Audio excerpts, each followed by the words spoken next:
Yeah, I think with AI and some of the recent innovations, we're actually starting to see this shift from access being the important part of digital economies to knowledge. So if you look at sort of the first 50 years of IT industry and revolution, internet created this opportunity for people to access information freely. Search engines, internet websites, e-commerce, etc. So now we're transacting through internet, and that created this humongous kind of creation of value throughout the global economy.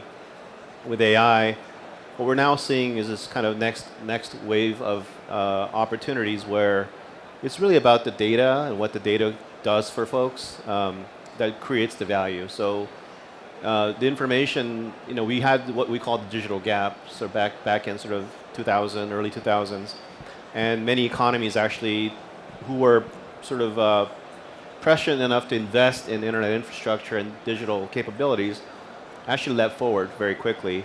And I think we're now on the cusp of that with AI, and where you have the ability to harness knowledge in a way where we can curate and have the machines actually make decisions for us.